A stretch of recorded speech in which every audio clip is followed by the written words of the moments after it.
অন্যের বউকে বাজিয়ে দিয়ে বিবাহ করলে এই বিবাহ সহিহ হবে কিনা, তাদের করে সন্তান আদি হলে এই সন্তান কি জারুর সন্তান হবে না বৈধ সন্তান হবে, একেবারে শরীয়তের বিধান কি?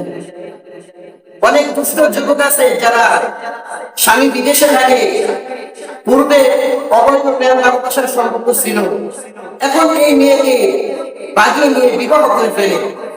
এই বিবাহের ব্যাপারে শরীয়তের বিধান কি?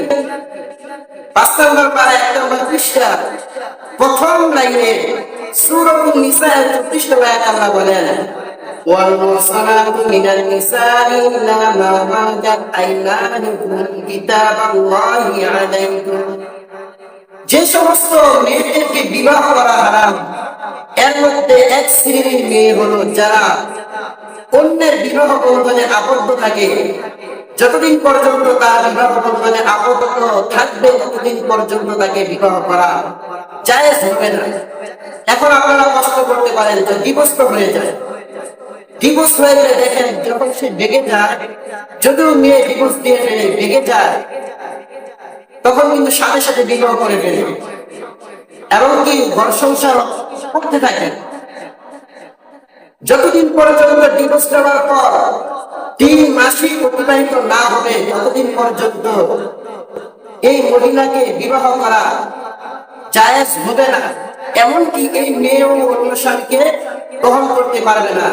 তার ব্যাপারে দেখেন নবীজি হাদিসে কি বলেন, মুসলিম শরীফের হাদিসের বর্ণনা, লা তাহিল্লু লিমরাআতিন তু'মিনু বিল্লাহি ওয়াল ইয়াউমিল আখির হাত্তা তুনকিহা যাওজা হাত্তা তানকাতি ইদ্দাতুহা।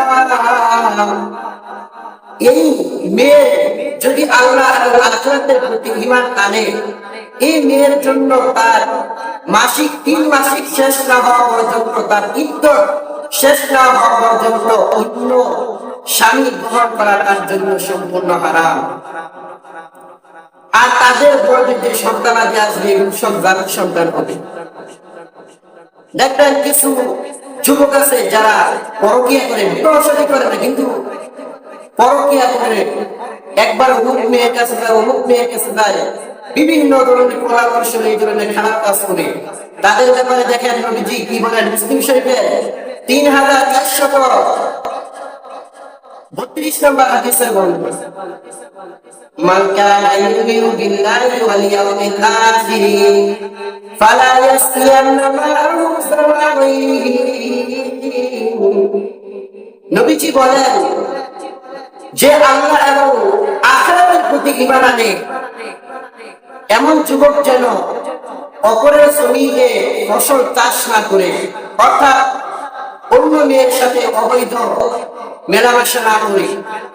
আরো কিছু যুবক আছে যারা মেয়েদেরকে, এখন বর্তমানে তো ফেসবুকের জমানা, মেসেঞ্জারের জমানা, মেয়েদেরকে বিভিন্ন লোক দেখাতে থাকে এবং বিভিন্ন কলা কৌশলে স্বামীদের প্রতি খেপিয়ে তোলে, এমনকি তাকে বিবাহ করার জন্য লোক দেখিয়ে ডিভোর্স পর্যন্ত এই যুবকেরা করিয়ে দেয়।